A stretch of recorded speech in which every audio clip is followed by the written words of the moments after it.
welcome back to Psychedelics Today. This is Joe Moore coming at you from Breckenridge, Colorado. Today on the show, we have Dr. Dan Engle. Really excited about this one. Dr. Dan Engle is prolific, very well known, and perhaps one of the more famous people we've had on the show.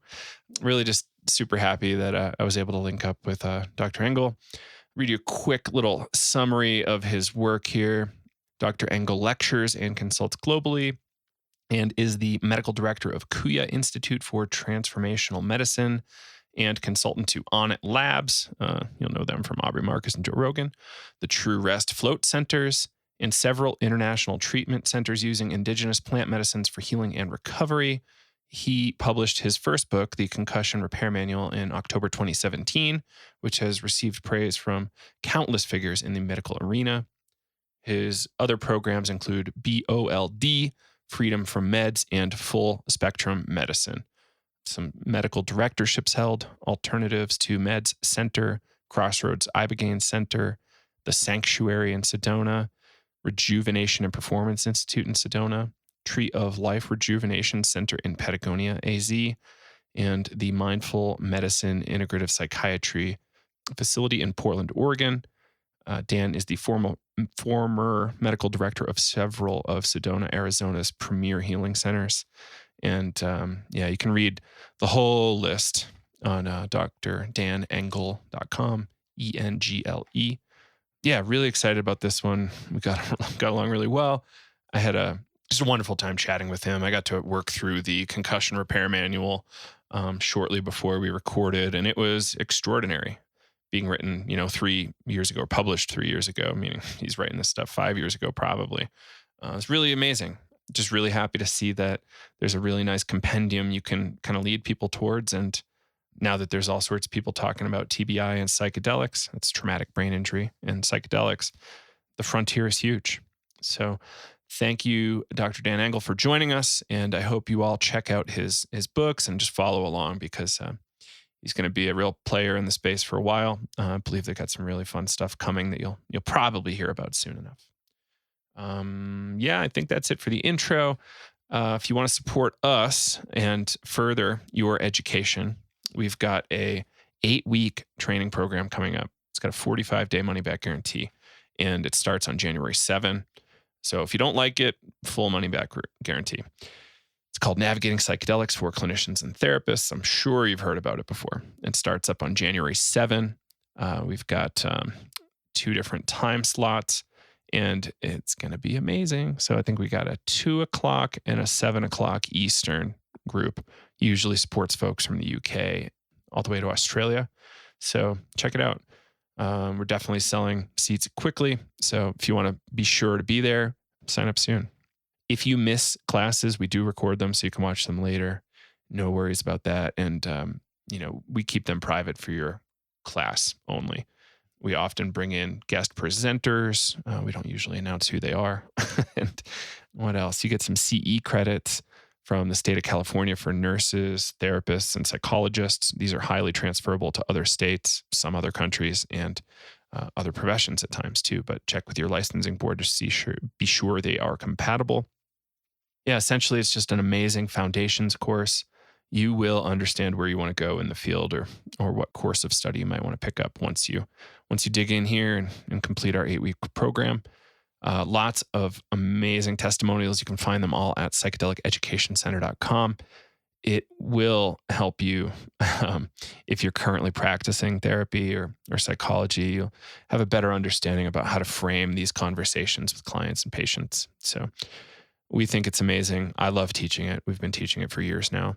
So if you want to learn more, psychedeliceducationcenter.com, or you can find the link at psychedelicstoday.com and dig in. So reach out if you have any questions. Psychedelicstoday, email@gmail. And we'll talk to you later. All right. We'll see you on the other side. Enjoy this episode with Dr. Dan Engle. Hi, everybody. Welcome back to Psychedelics Today. Today on the show, we are joined by Dr. Dan Engle. Dan, how you doing today? I'm excellent, Joe. Thanks for having me on. Yeah, really excited to connect. You've got quite a resume and quite a bunch of experiences under your belt around, not only kind of plant medicine stuff, but, healing brain injury. And you yourself had a pretty bad spinal and head injury during your residency, was it? I had, over the course of a variety of different sports and the first Mm. 25 years, I had 6 at least registered significant concussions that required medical evaluation. And the 5th one of those was when I jumped off a pier, landed on a sandbar, and had a compression fracture C5, the Oh, fifth vertebra in your neck. And then I started medical school in a halo. oh my God. That Yeah. is brutal. And then my Um, last one, which was actually the worst, mm. I got turned upside down in a snowboard park, put an 8-inch crack in the back of my helmet, and had really massive post-concussive syndrome after that. And that was actually during my neurologic clinical rotations in my 3rd year of medical school. And it was clear that something was wrong, but none of my attending physicians knew anything about treating post-concussive syndrome. It's like we had great diagnostics, but lousy therapeutics. So Mm. that led me down a whole nother rabbit hole around figuring out how to heal the brain after it's been whacked. Mm. First time I put on a snowboard helmet, I cracked it. Had to get a new one right away. Similar scenario. I might felt like I was 60 feet in the air, but who knows? It's terrible. So I had this turn of phrase recently, living here where I live at a ski town. Like in a lot of ways, people that live here and athletes in these sports kind of have to plan that they're going to have a concussion at some point. Mm. And it's kind of sad to think that because no concussion is minor. I think you've said something along those lines.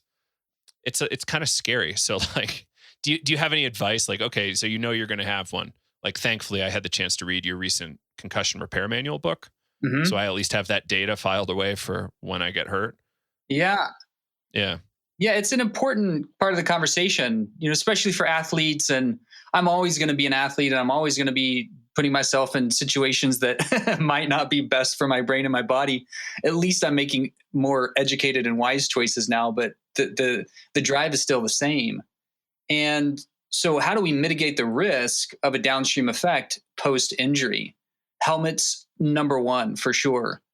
Being mindful about the risk benefit ratio is an understandable part of the equation every time. And if somebody's going to be in that kind of arena, especially if they're doing it continuously, like football players, fighters, soccer players, most of my concussions came from playing soccer and then from Mhm. snowboarding, skateboarding, and then diving. So it's kind of a mix. But if you look at the data for post-concussive syndrome and cognitive delay post sport kind of involvement, Mhm. their numbers are actually worse for soccer players than they are for boxers. Because if somebody is in a ring and they get slugged by a punch, it's about 30 to 40 pounds of force per square inch. And if you take a full volley, say you're playing defense and the goalie on the opponent team essentially drives the ball or punts it all the way down the field, it's like an 80-yard or so punt. By the time you head it, which is a very common maneuver, that's about 80 to 90 pounds square inch. Ooh. So it's like 2 to 3 times fully getting slugged. And you're doing that repeatedly from an early age. And so this is why we need to just reconfigure the entire arena. And it's happening now, which is good, around youth sports and the recognition that any hit to the head is a potential dangerous one. Now that doesn't Mm. necessarily change during adolescence, but the regulations are going to soften a bit because now you have a lot of adolescents that are starting to bifurcate between those that are just doing it recreationally, like at a high school level, and those that are going to go to college and potentially pro. So Mm. the whole scene is shifting, and your point's a good one, which is no two brains are the same, no two injuries are the same. And so you can have 10 people who get the exact same hit in the exact same place and have 10 totally different outcomes because there's so many different things that go into neurological resiliency, which is the ability to essentially sustain an injury and not have as much of a negative downstream effect, as well as neuroplasticity and neuro repair. So you have to take all those kind of factors into consideration. So if I do this all over again, so if I can rewind it another 30 years, Yeah.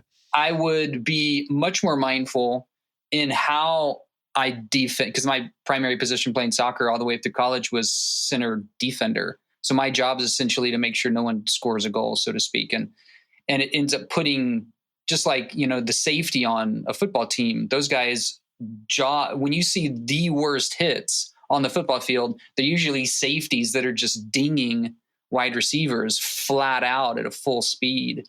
And so there's an understanding of how to play the game smarter, and also how to start tracking your cognitive performance at a baseline prior to injury.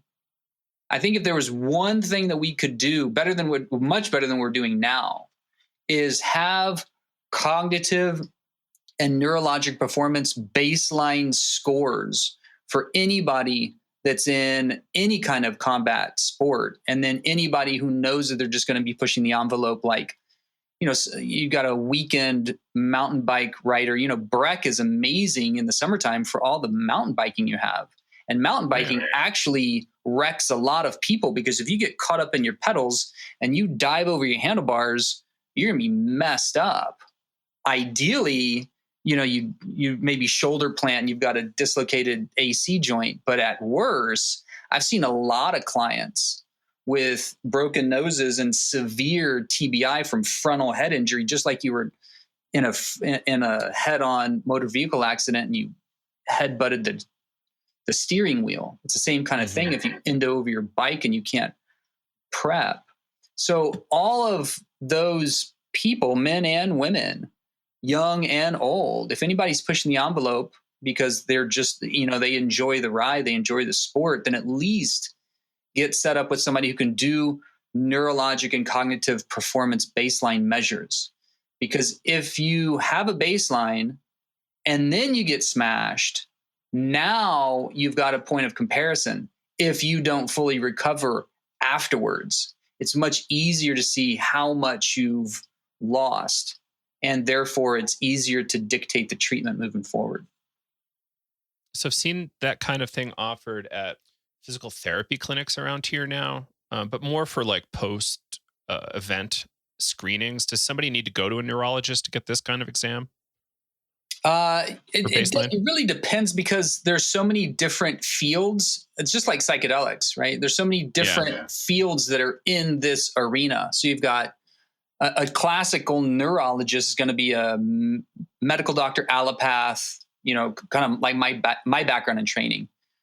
The people that I've seen actually that are the best diagnostically and offer the best therapeutics post-concussion have been functional neurologists, chiropractic trained.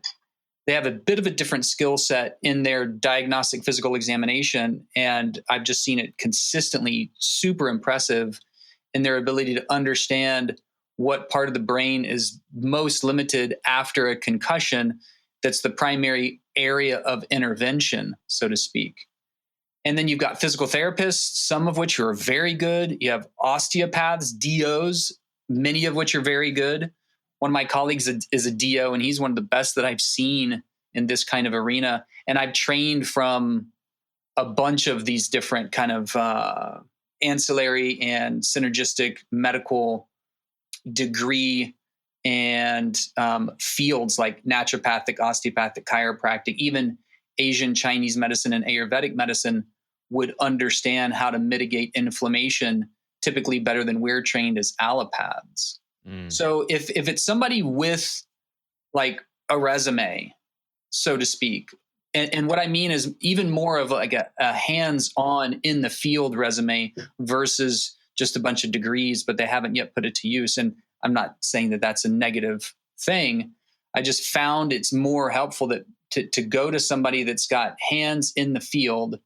They have experience working with people who have had significant appreciable post-concussive syndrome, and they have a track record of helping them get better. Because there are a lot of things. There are a lot of different styles of therapeutic intervention that you can engage. in order to help recover and stimulate the reparative mechanisms in the brain. Because the brain's plastic. This whole field of neuroplasticity. Everything in the body's healable. We're essentially, thankfully, blueprinted for self-healing. And some people's mechanism for self-healing, particularly neurologically, is compromised because there's another system in the body that is downregulated and essentially stealing that energy, so to speak. So like if there's a chronic inflammatory condition or chronic immune condition, and the immune system just like, for example, chronic viral infection, cytomegalovirus, Epstein-Barr virus, these are classic ways that people do not fully heal their nervous system because the herpes family of viruses lives in the nervous system, and it continuously kind of erodes the therapeutic valence or fullness of a person's response capacity. And that's just one. It could be hormones are downregulated. It could be the digestive system's off, so they're not really assimilating and utilizing the nutrients that you're taking in. So there's a lot of things to take into consideration. And this is an exciting time for brain recovery science and concussion care medicine too, because 10 years ago, there was still a big cover up. And it was only around that time that the movie or the book Concussion came out. And then there was more and more appreciable science, and it was more and more clear that the NFL was covering up a whole lot. And then you had the movie come out, and now you've got a lot of pro athletes that are coming to the table, and they're saying, hey, I've seen other guys and even some of the older guys get wrecked, be left for dead by the professional sports agency, and I don't want to do that. So you've even now over the last few years seen quite a few pro athletes opt out of multi-year contract extensions because of concern of how their brain's going to be in 10, 20, 30 years down the road when they're trying to keep up with their kids and their family. Well, I'm glad to hear that the sport or sports in general are changing. It's from an outsider perspective, it just seems like the establishment's doing really great keeping the status quo. But I do see progress, slow but sure. Yeah, and, slow and steady. You know, that's how that's how any major institution changes, unless there's a massive calamity that just puts us all into crisis, which is never comfortable, but it does stimulate change a bit quicker. Right. And, you know, brain injury, like I don't see it increasing in the NFL. I see them slow decrease. Actually, just had the chance to record with Daniel Carcillo earlier today. Oh, nice. Are you familiar with him, the NHL guy? Dan. Yeah, Daniel's great. It was really fun recording with this kind of work. Yeah, totally. Yeah, it seems like he's doing some great work. So I told a friend the other day after reading half of your book, I was like, hey, bro, you should probably like just keep a joint and some CBD in your pocket for your next injury. Make sure you get right on the sled and go get checked out too. But like this idea of cannabis being a neuroprotector or CBD being a neuroprotectant post-concussion, maybe like decreasing the acute inflammation right after. Yeah. Is that kind of the concept you were running in the book a little bit? Yeah. That the early data shows that it's both, it's helpful on both sides of the equation, prior to injury and post-injury, because it is an anti-inflammatory agent. It builds neurological resiliency. It helps to essentially give a little bit more boost, so to speak, for post-injury inflammatory needs if it's already on board, right? So like the inflammatory cascade doesn't take off quite to the same degree. It might even offer some resilience at the blood-brain barrier level, so you have less of that inflammatory load from the rest of the body tracking into the brain. And we're still in the so that's on the front side. And on the back side, we know that it's excellent for post-concussive syndrome, especially for that inflammatory load. It also seems to be a pretty strong neuro-reparative agent. So you've kind of got like a whole bunch of upsides and essentially no downsides. I've been running not currently, but prior to this summer for the last 2 years, I was medically directing a concussion care center outside of Denver called Revive. And we found that CBD was extraordinarily effective as one of our primary anti-inflammatory agents. And it had a huge therapeutic window, which means that you can dose it to people's tolerance and essentially keep increasing the dose until you get the response desired. So some people might do well, say if somebody has, insomnia from post-concussive syndrome. And that might be because they're in pain, so they can't sleep. It might be because their nervous system is on like sensory overload. So everything just feels a lot more hot, so to speak. It could be because they have their circadian rhythms disrupted. It could be because their pituitary gland is now downregulated, which is your master gland in the brain, and it essentially governs all cellular function. So there's a variety of reasons that people have insomnia. Some people might do well with 30 milligrams of CBD at night for sleep. And you'll know that you took too much because you feel a little hungover the next morning, and then you just back off, or you take it a little bit earlier. So like an hour earlier, because it stays on board for about 8 to 10 hours. And we've also worked with, say, veterans that came back from war and they had multiple exposures to blast, and that's called blast-induced neurotrauma, or BIN. It's a different kind of blast than a one smash, like you're a wide receiver and you just get pegged by the other team's cornerback. This blast-induced neurotrauma is like multiple oscillations per second of microtraumas, because these blasts do instead of like one big boom, it does something like to the brain, and really fast, multiple traumas on top of one another have a different signature, and they can oftentimes have a much worse outcome. And you've got a lot of guys who have had multiple exposures to that. And so if somebody now not only has a brain injury, but they've also been exposed to war, they likely have PTSD of some sort, post-traumatic stress disorder. So now you got a neurologic issue and a psychological issue.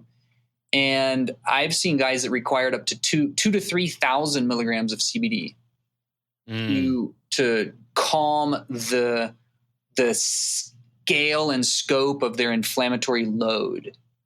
And so there's not a whole lot of medicines, even on the planet, that have such a therapeutic window. Like you got somebody who would take 30 milligrams and somebody would take 3,000 milligrams. And it's still safe. Again, there doesn't seem to be, from what we can tell clinically and in the research, any appreciable downside effect other than you just get lethargic if you took too much. Well, that's great to take right before you need to go to sleep. And then you would just cut that dose by like a quarter or a third to take in the morning for your daytime regimen. So CBD is amazing for a lot of different reasons, including concussion recovery, but that's just one of its, potential therapeutic benefits. Right. I hate to go off on a CBD tear, but I will. One of my really good friends had lost a number of vertebrae. I was looking at like a wheelchair for life. She was able to get some really great surgery, and she's walking, she's skiing now, which is crazy. And to get off the crazy nerve pills and the opiates, she was able to use high dose CBD with edible THC, and totally manages her pain without opiates now, which is just incredible. That's phenomenal, right? Yeah. I mean, just to know, because there are so many people that are involved in this opiate crisis because they have so few options, or they're aware of so few options. And opiates are addictive. And there was a whole, cover up about that when opiates came out. And the pharmaceutical industry was saying, no, they're not addictive. And, back in the 80s and 90s when like the war on drugs was the big thing, well, we were just pumping out opiates saying like, oh, it's a prescription, so it's safe. But now you got so many people in this like acute opioid crisis right now, which is why you're seeing things like iboga and ayahuasca and plant medicine technologies that are really good for addiction recovery, not only because they can help heal and reestablish neurologic valence and like a therapeutic window, but also because they allow psychological support and healing to happen. So you've got cannabis that spans those gaps. You have psilocybin that spans those gaps. Ketamine spans those gaps. Ayahuasca spans those gaps. Iboga expands those gaps. So the reason all 5 of those medicines span those gaps is because they work therapeutically at the psychological, like ego address default mode network. And they also all stimulate BDNF, brain-derived neurotrophic factor. So they all have this opportunity to stimulate neurological dendritic and axonal, kind of like where the neurons, where the cells of the brain meet and have conversations and communicate, and therefore are able to send signal transmissions back and forth. That becomes more awake, alive, plastic, and available, especially in these downregulated areas that have been injured. So BDNF, brain-derived neurotrophic factor, essentially just means like the brain's now able to function better because it has more of its recuperative mechanisms reestablished and kind of like ignited. And so it's fascinating that in the midst of this kind of medical movement, we're seeing both of these fields of medicine in parallel gain more and more traction.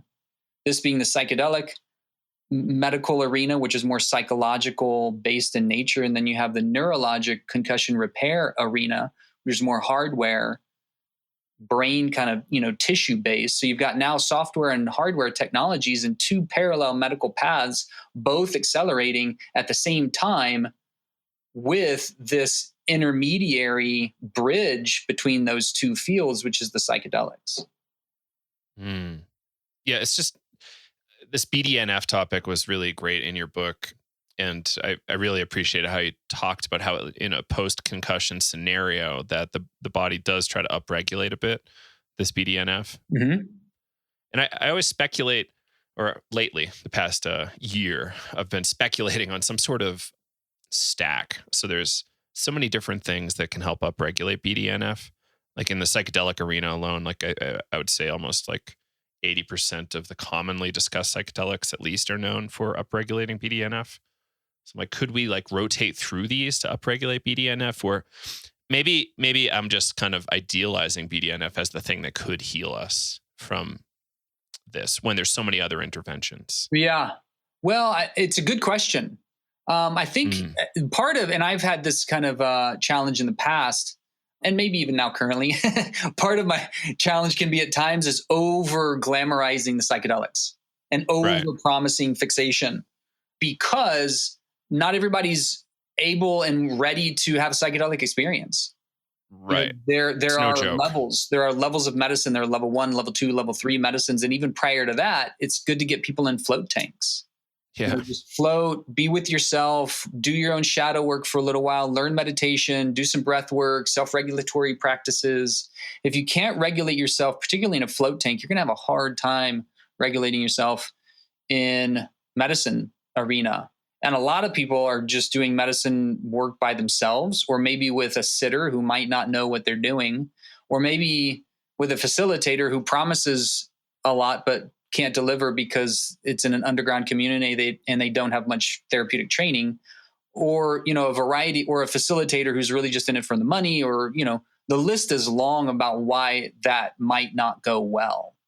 And this is part of why we want to continue to push the science and push the research so that people can understand that there's a right time and place and usage of these therapeutic tools. And the data is clear. That's why these, particularly MDMA and psilocybin, have been green lighted for breakthrough therapy treatment, psilocybin for depression, MDMA for PTSD. And there's a slow rollout for MDMA supported psychotherapy for PTSD, but it's still it's like a trickle. The Fed's green lighted maps to do like 50 clients in expanded access for the calendar year of 2019.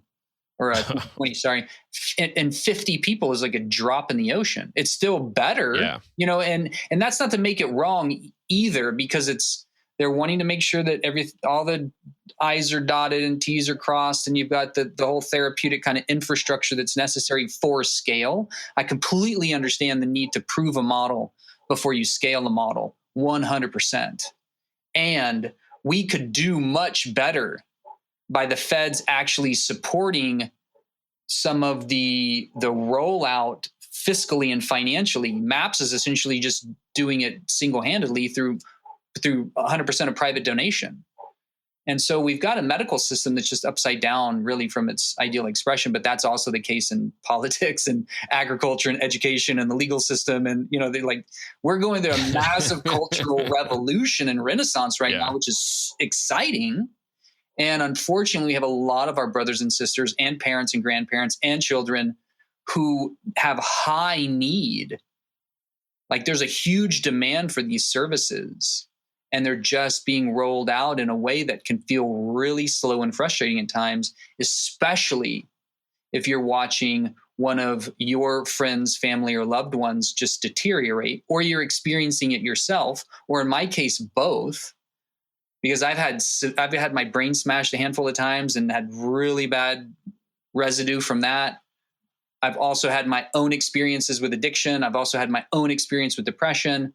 I come from a family of neurodegeneration and addiction and depression and suicide. And my older sister committed suicide, and I was watching my younger sister go through a similar process. And, my family essentially came to me and said, we've tried everything. She's tried medications. She's tried AA.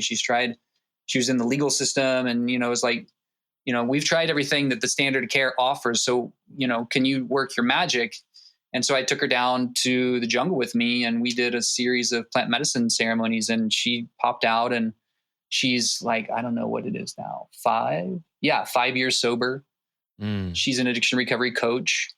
I had a similar experience with my little brother, who was he was in existential crisis, severe depression. And we went down for a series, and he popped out and, is back on track. It's not back on track, so to speak. He was always on track. He's just like many young people are. They're sensitive to the fact that we could be living in a better way as a society and as a culture. And you have so many of the younger generation that get just consumed by this screen time and are socially distant and isolated from like the rest of their peer group and community. And so what do we see? We see epidemics in all age ranges of the 5 primary psychiatric conditions that are escalating in severity: depression, anxiety, PTSD, addiction, and pain. Those 5 again: depression, anxiety, PTSD, addiction, and pain, chronic emotional and chronic physical pain.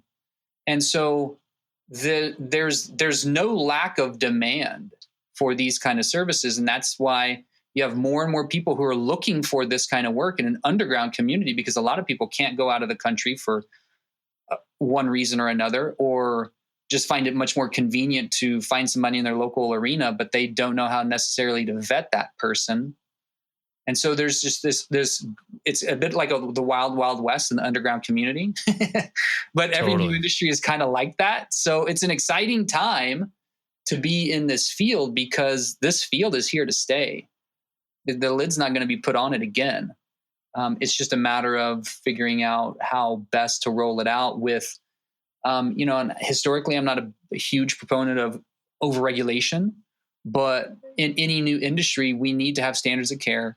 We need to have some kind of regulatory and supportive oversight committee to understand and appreciate when and how people are doing like really good work, and when and how to train people in order to do that work, and when and how to address facilitators or practitioners that aren't doing good work, and how to essentially up-level their skill set. So I think that's kind of the early stages of where we're at right now. Totally. Yeah. Being my full-time gig, I can say there's a lot of progress being made on all fronts, and it's really heartening. Though there's some problems that seem really scary and intractable, there's definitely some stuff underway that's like really going to help. So a lot of people, Dan, are nervous that this research might go away in the same way it did at the start of the drug war. My opinion is that our science is so open, and people are a lot smarter now, maybe, and they can't really put the genie back in the bottle at this point. Do you kind of feel similarly, or? I 100% agree. I don't think the research is going to go anywhere. My concern is that some of the research gets marginalized and co-opted and quote unquote owned by the psychedelic research consortium that is partnered with the pharmaceutical industry, right? So big pharma is just going to want to come in and make it like theirs so that they can find the new novel molecule, patent that, and keep all the natural plant medicines excluded. So like that's what happened with ketamine. Ketamine's been on the market for, I don't know, close to 40 years as a dissociative anesthetic. It's very good for treatment-resistant depression because it interrupts that cyclical pattern, especially if somebody has a ruminative suicidal depression. And so it's been used off label for, close to 30 years. Once people more and more appreciated the fact that when you had clients under surgical anesthesia with ketamine who had a history of depression, many of them came out of that surgery feeling better. So it became this like peripheral, but it's still allowed usage of ketamine. It was quote unquote off label. Now, over the last 20, 25 years, when more and more research has been available, and then now it's like the legal quote unquote psychedelic on the market. It's actually not a psychedelic, but people are using it as like that kind of entry into altered states, which it can be a good level 1 experience like that if it's held well. And most ketamine right now is not held well because most ketamine clinics are run by people who do not have depth psychological experience.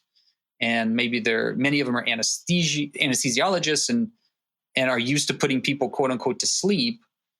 And if you give people enough ketamine, you can put them to sleep. And then if you put them in a group room, now you have a really good, like parallel one-to-many, significant high profit margin practice. But I've had a lot of friends and clients and people that have essentially sought me out for advice on what happens when they spontaneously recall trauma in the middle of a ketamine session and nobody knows how to deal with it. And if the person, overseeing that or essentially like the head of that clinic doesn't know how to deal with it, then that's going to be inconvenient. And they're going to say, oh, don't worry about that, or go see somebody about that. But we don't do that here. That's not all of it. There are a lot of good psychotherapeutic ketamine clinics as well. But there's the shadow side of this whole psychedelic movement, which is there's a lot of interest. There's a huge demand. The data is very good. And when done well, there can be a pretty significant profit margin. And so it still comes down to the primary focus has to be client care and client outcome, not a profit-driven model. I mean, I understand businesses have to be solvent and you have to have a business model that's going to work. But as with any new industry, the early stages, it's prohibitively expensive for many people to be able to seek those services, whether they have a chronic mental illness or they're right now because there's a huge economic downturn and people are having to decide if they're going to give their kids shoes or food.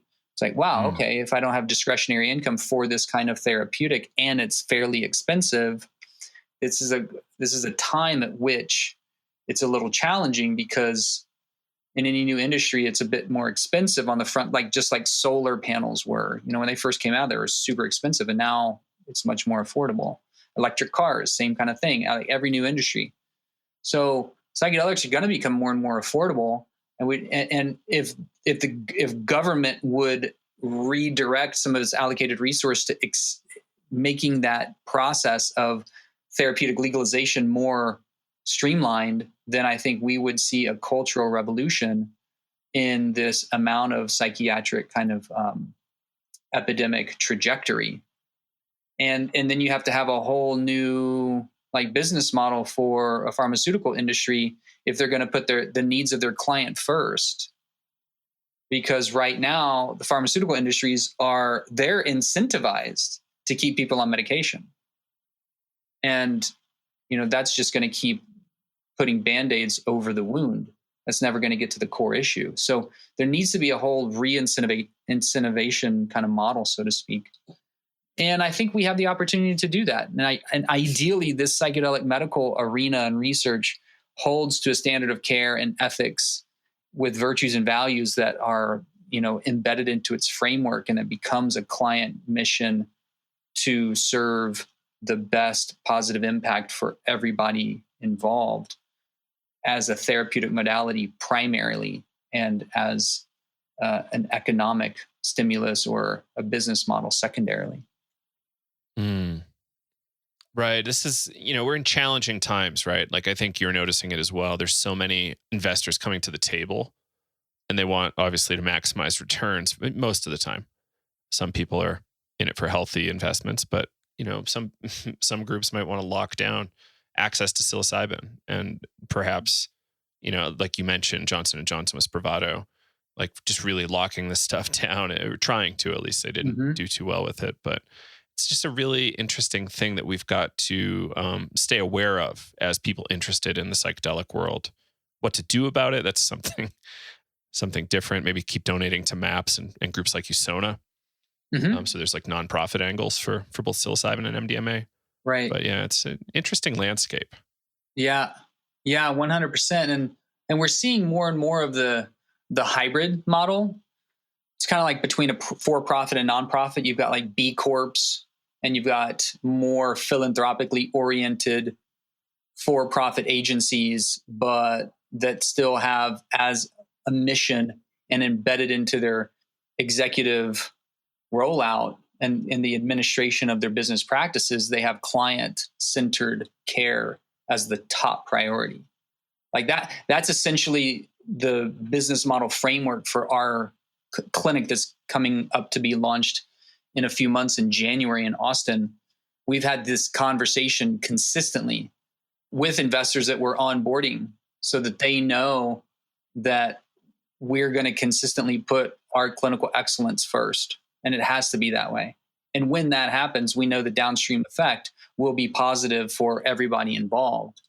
It's just a bit of a different orientation, which is good because a lot of people who want to be a part of this are in it for the right reasons and want to see it succeed and are willing to be a bit more philanthropic than primarily capitalistic.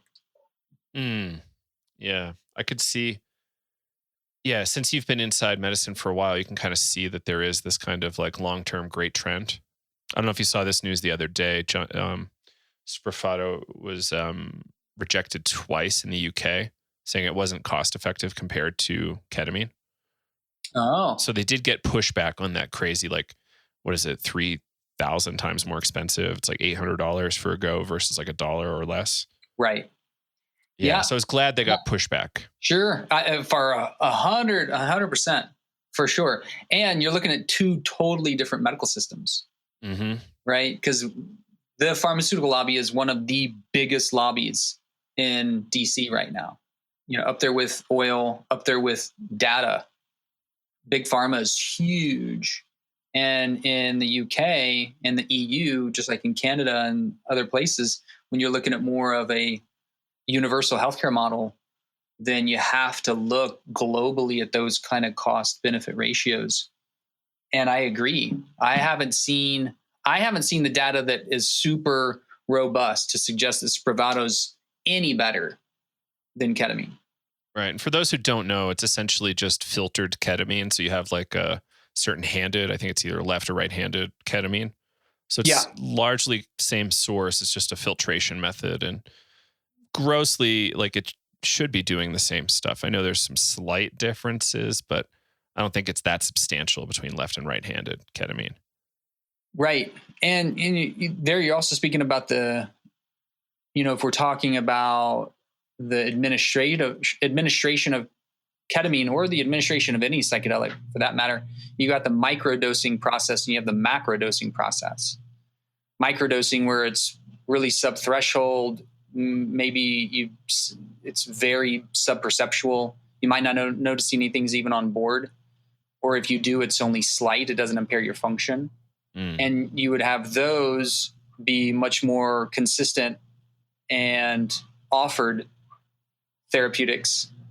Like, for example, the microdosing regimen is oftentimes several times a week versus a macrodose experience, or like in a ketamine therapy session when you're taking like 10 times plus or minus the microdose for a therapeutic process. You might have only 6 to 10 sessions, but go deep into that experience, go deep into the process so that there's actually a noticeable, appreciable altered state.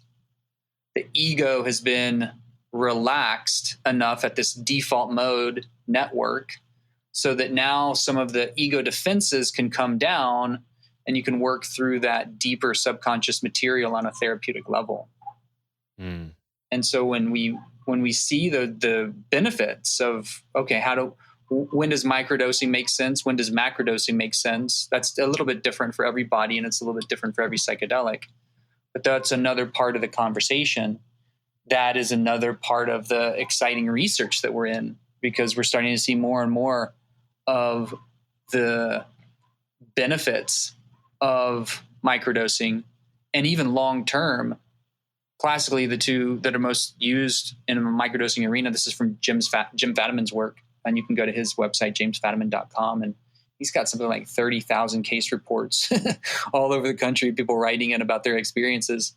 And the classically two most widely used psychedelics in the microdose arena are psilocybin and LSD. And there's a lot of positive experiences that people have had. And again, that's not to say that everybody should just go start doing that, because there are contraindications. Not everybody's ready. Long-term exposure to LSD microdose actually can make some people's anxiety worse. And in a subset of people, it can stimulate anxiety that wasn't there before. Psilocybin doesn't seem to have that. So they have a very different effect on the brain. And so there's different long-term outcomes. But there's a lot of data that's driving this kind of science into more and more exciting arenas. And that's why I think this field is here to stay. I think there's opportunity for everybody involved to continue to see significantly improved healthcare outcomes, particularly for the psychiatric field of medicine, where my background's in psychiatry, and we don't have a very good trajectory and track record of benefit in healing chronic mental illness using a psychotherapeutic primary focused model. And we've tried that. We tried that for 30 plus years. We got a lot of good data to suggest that it's not super good. Check out a really good book called The Anatomy of an Epidemic about all of that data of long-term psychiatric medication usage. So I think the time's now. This is why the field's rising so fast and there's so much interest. It's like the perfect medicine at the perfect time for where we are in our cultural readiness for us to take the next step forward. So on our side, we typically like to critique microdosing on account of there not being a ton of clinical data available. Mm-hmm. But there is like huge amounts of anecdotal data, right? So we just say the clinical data isn't clear, but super low risk as long as you're following the right protocols. Right. And you take breaks. Right. Why not try it as kind of our approach with it? Like, we don't have anything like, hey, check this out. Yeah, thumbs up. Yeah, you're definitely going to be less anxious. It's just not there. Right. Do you think Fadiman's huge body of, I think it was Sophia Korb and Fadiman did that one, like huge research project. And like, do you think that's a big enough sample size to like be making kind of generalizations? Like, I think yes, but I don't know. How do you feel about that? I'm pretty biased, and I'll own my bias. Yeah. Like I mentioned before, my older sister committed suicide, and she had done everything like by the book. She'd gone to AA. She'd been on psychotherapeutic pharmaceuticals for 2+ decades, 20-something years, and just cycled on and off because they stopped working, or she needed higher dosage, or then that had side effects, and it was just a mess. And eventually it wasn't enough, and she wasn't able to tolerate it anymore. And so she left by choice. And that's happening with a ton of people. There are something like 120 to 130 known. So this is actually probably a pretty low estimate. Known suicides every day. And about a third of those are veterans. And there's no lack of intensity and frustration from both the clients and the physicians. Because many of the physicians are just frustrated too, because they're just stuck in this kind of hamster wheel stamping widgets to try and, modulate some receptor profile for a hoped improved outcome. Right. And so I'm biased when I in retrospect, I 100% would have recommended her try a psilocybin microdose protocol for sure. When you look at the safety data, psilocybin is extraordinarily safe. When you look at I think it's the global drug survey, GDS 2017, all the way up to 2019. And you look at the dependency or addiction profile with the safety or like lethality profile, and psilocybin's like 0 on both accounts. And way above that, there are things like most of your pharmaceuticals, opiates, even alcohol, caffeine, and nicotine are more addictive and more lethal. So because of the safety and the potential benefit, and I know a lot of people that were able to transition off of long-standing psychiatric medication regimens that had stopped working, but they weren't able to get off because they started having so much withdrawal symptoms. And it's not a panacea, but that done with right lifestyle management and right choices to do other things that make sense for healing long-standing sluggishness at certain receptor profiles. And some people are genetically predisposed towards depression and anxiety, so they may need to do extra work or targeted supplementation, cleaning up the diet, making sure your vitamin D level's good by getting out in the sun, exercise on a regular basis, which has been shown to be more effective than antidepressants for depression. All those things. So it's not a panacea, but when done with a targeted lifestyle acceleration system for optimization, I think microdosing has to be brought to the table as a legitimate option, because the anecdotal data that you're speaking about is so good. And the early research is good. And yes, it's small for sure. And I'm not always convinced that scaling research is actually a beneficial thing either, because there's a funny thing that happens when you start scaling research, is you start diluting the productive, positive impact potential. And I'm not sure, I'm not a research scientist by history, or I'm trained in it, but it's not like my specialization. I'm more of an experiential engineer.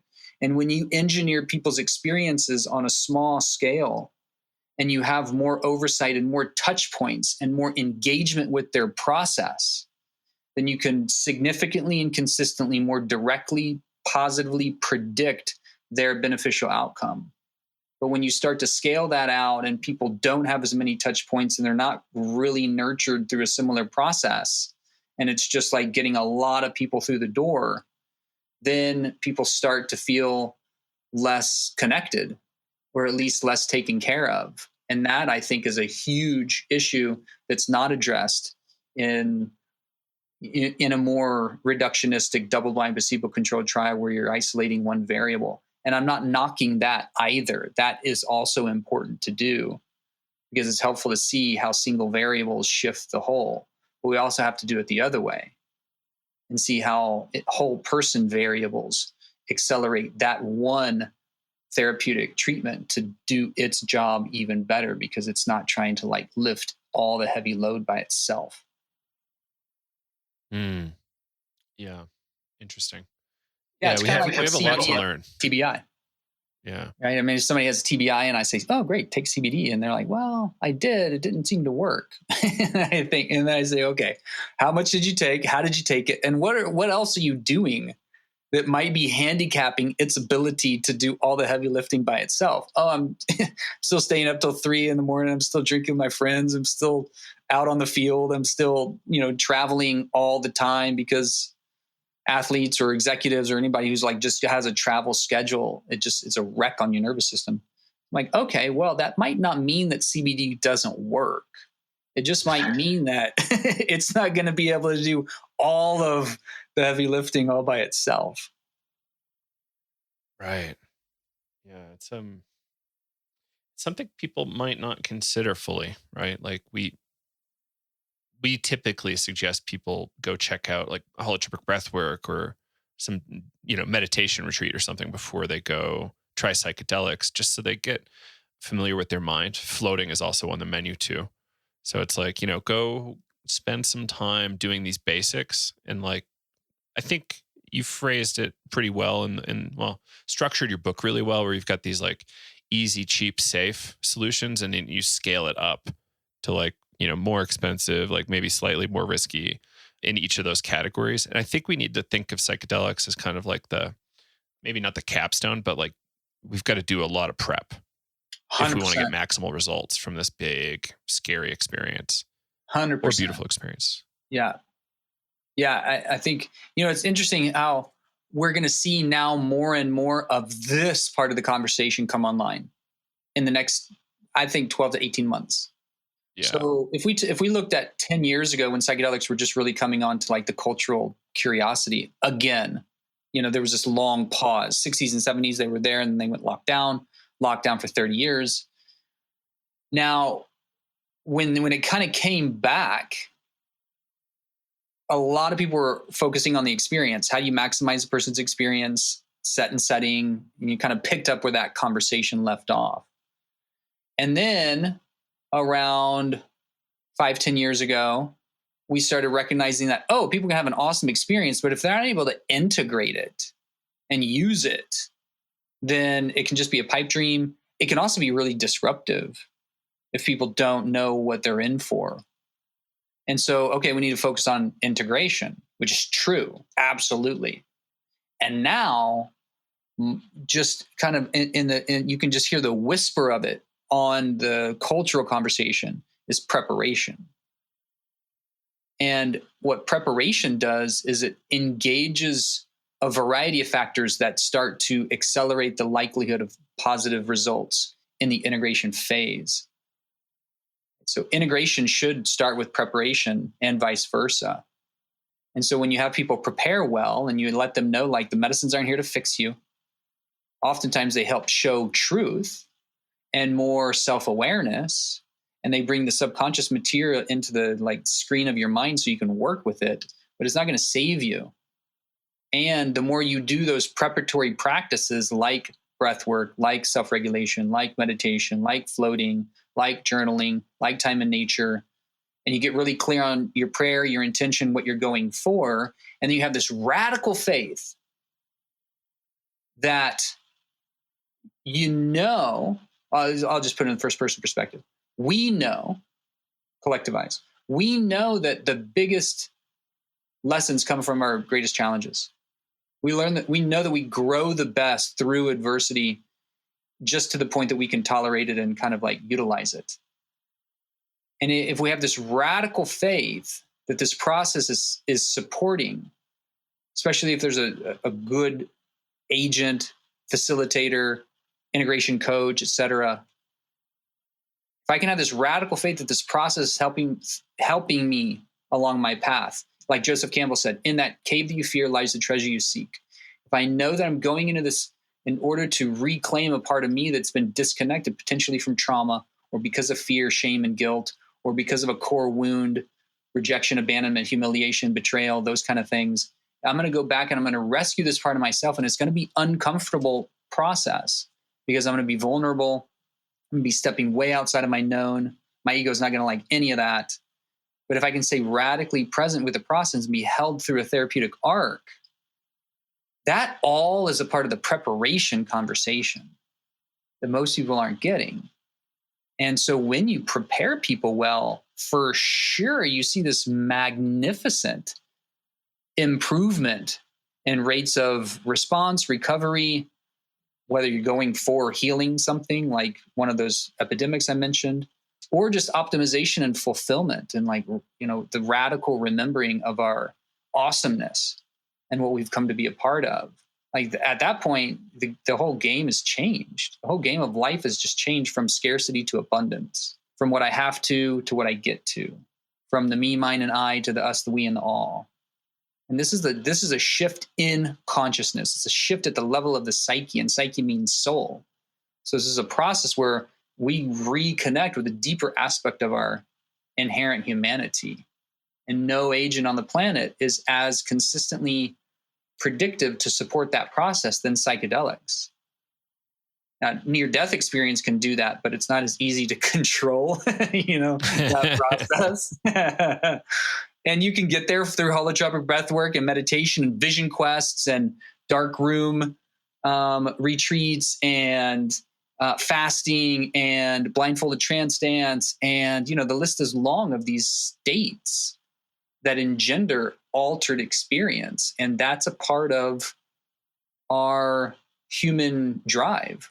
Joseph Chilton Pearce has this great book called The Biology of Transcendence. And essentially, one of the primary statements in that book is we're driven for transcendence. Jamie Wheal and Stephen Kotler even put that in Rise of Superman. And this is, and in Stealing Fire. And so this is the recognition. The data is just showing more and more like we're oriented towards altered states and transcendence and ecstasis. And if we're not experiencing that, then we are actively suppressing a biologic need, a psychological need. And when we do that, then that suppression and / repression happens both consciously and subconsciously, then that'll eventually come out in some kind of distorted way or a lack of fulfillment. And so, there's just so much happening with our reclamation of knowing that these practices, when done well, when held well and mindfully, have this ability for us to reclaim deeper aspects of ourself than our current scientific kind of medical orientation even has language for. And then that's also fairly new. Like most intact medical systems, or at least that we can look at historically, had systems where we appreciated the psyche and the soul and these deeper aspects of what it means to be human. We've just divorced ourselves from that awareness in this current medical model, and that is going to change. We like to blame it on Newton and Descartes, but yeah, totally. They were just kind of doing what they knew. They were Renaissance guys, rebels. They were pushing the envelope. And somebody 300 years from now is going to look at us and be like, yeah, those guys, they were missing the freaking boat because we were just working with what we had, the tools that we had at the moment. So, and that's the cool thing about this whole game is it's always evolving. Mm-hmm. We're always evolving individually and collectively. And the medicine path, these psychedelic medicines, when done well, these are sparks. They're igniters. They're catalysts of consciousness. And it's interesting that we're, this whole biohacking, like self-hacking, quantified self movement is happening kind of at the same time. So there's like all these different ways of measuring your inner states, your performance, anything you could measure, people are doing it. So it's just really interesting that the timing is such that these things are coming back right around that time. Mm-hmm. So maybe we don't really need the clinical data as much to understand this stuff in the long run. We'll have like gazillions of citizen scientists doing work. Absolutely. Yeah. You've started to outsource the research from the university lab into, a person's living room, and they can start tracking data and capturing all of those metrics. And this is what's going to also shift the industry, because story moves culture. And that's a huge portion of why now there's more and more interest in this field, is because the stories have been so compelling, and the story of data, and data moves science. And the reason that so many people are excited about MDMA is the data is incredible. It's phenomenal. And so what does it look like when we start to all move in that same direction? Yeah. It's an amazing time to be alive. It's stressful, but it's just really great that we're seeing so much come to the table right when we really need it. It's kind of crisis point. Totally. And isn't that what happens in the hero's journey, right? The hero's just hanging on by a fingernail. and the heroine, right? She too, because the best tales have both the men and women just going beyond their comfort zones, expanding their possibility of like reclaiming their greatest potential that they had forgotten or didn't even know that they had. They go beyond the known. They go beyond what we thought that they could do, and they're hanging on by a fingernail, and they're just about to lose it. And then there's some divine intervention that comes in just at the right time. And I think it's exactly what's happening with it's just like intervention at the cultural apex of crisis, or the valley of crisis, however you want to draw it. And perhaps these are really here to help us make this transition into a new way of living with as much grace and ease as possible.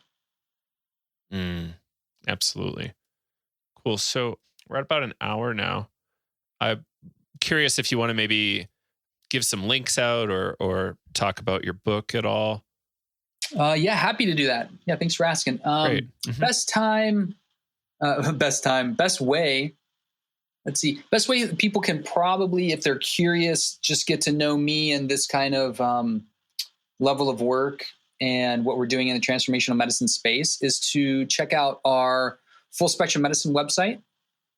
Because I run a free Wednesday afternoon integration call just so people can ask these kind of questions about what's happening in the medicine space and transformational medicine and like where is all this going, but also to create community so people can share about their experiences, particularly if they're having a hard time. Because there's a lot of people, and I know you're aware of this too, who are going through experiences without any integration net or like community to fall back into. So full spectrum medicine is the gateway there. It's essentially just my community service and give back. drdaningle.com is another area where I tend to post things, or if people want to know more about what I'm doing specifically in this field of transformational medicine. And then to launch is our center Kuya, which is Kuya, stands for love in Quechua. And it's our Institute for Transformational Medicine, where it's both an educational facility and a clinical facility, using these hardware and software technologies to really expand and up-level people's living experience. And we used a computer analogy to be essentially up-leveling their operating system. And where do you plan to do that? Will it be domestic? Yeah, that's going to be in Austin. And the first medicine they're working with is ketamine because, like we've talked about, that's the one that's legal now. And we're poised to be a part of MAPS expanded access. And I think psilocybin is going to be legalized pretty soon. I think it'll probably happen. I think it'll take another 12 to 18 months, but relatively speaking, that's soon. Right. And I think cannabis is not even legal in Texas, not even therapeutically, much less recreationally. But I think those would be the big four medicines that we can use domestically for now. And then we'll see what becomes available outside of that. Like, for example, Iboga or Ibogaine is very effective for opiate dependency to a level that there's no other single agent on the planet that is as effective as Ibogaine or Iboga. Ibogaine is a primary synthetic alkaloid of the whole plant, which is Iboga. It's an African shrub. And there is a legislative movement to legalize that domestically. It's been slowed up just because of a variety of different regulatory issues. But I think those would be the big four that we were able to use in the next 1 to 2 years. Kuya will go open in January. Wonderful. And then the book that you mentioned is the Concussion Repair Manual, which is specific to traumatic brain injury and helping people get their heads back on straight after their brains have been whacked, or their brains back on straight after the heads have been whacked. Yeah, absolutely. I love that book. I think people who are involved in sports or have maybe children involved in sports, you should definitely read it. Even before there's a concussion in play, odds are pretty good you're going to have a head injury if you're playing soccer, skiing, all that kind of stuff. So I think it's highly advised people read it. Mm-hmm. Yeah, thanks for that, Joe. You got it. And thanks for having me on your show. Yeah, it's been really fun. Thanks for being here. And hope we can do it again in the future. Yeah, absolutely. Keep up the good work. I really appreciate the message you guys are putting out. And this education and advocacy arena is what's helping move the entire industry forward. So definitely keep up that good work. Absolutely.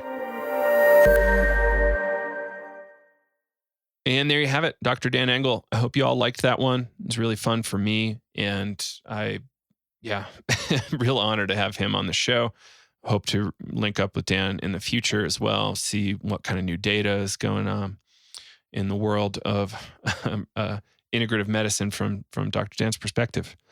Yeah, just, given that I'm in this kind of like sports world where I get hurt all the time and head injuries are not uncommon around my area. I've probably had at least 2 bad concussions in my life, but never diagnosed, of course, like most of them.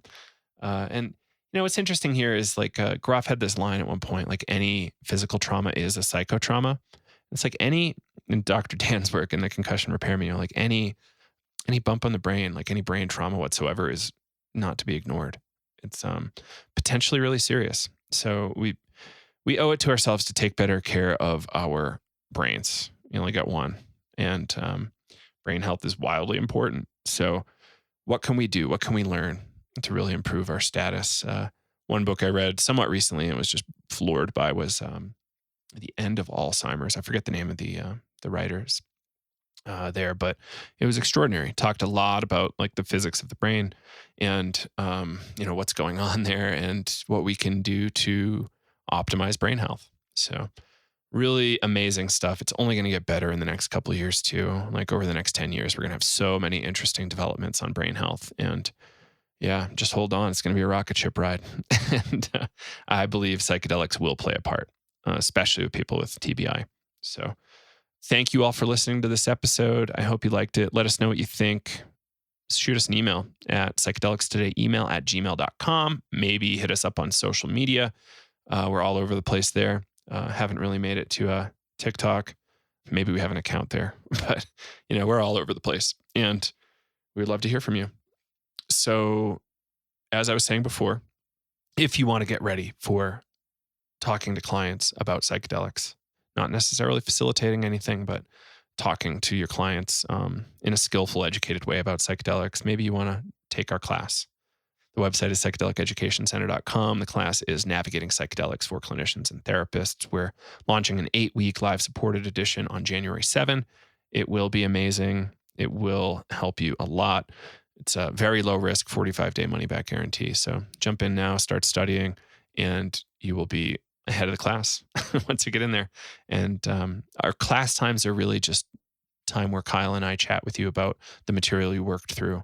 Sometimes if nobody has questions, we'll work through other material, kind of a lecture format, but really it's conversational. So you get skilled at conversing about this information. It's really kind of weird if you don't have conversations about it. How are you going to explain it to somebody later on? It's just really helpful. So I think that's it for now. Again, psychedeliceducationcenter.com. Email us if you have questions, psychedelicstodayemail@gmail. And we are happy to answer any questions. If you're having financial hardship, let us know. We'll see what we can do. We offer lots of scholarships. So just reach out. All right, everybody. I think that's it for now. Thank you all for tuning in, and we will see you in a few more days on the next episode. Joe Moore, signing off. Bye-bye.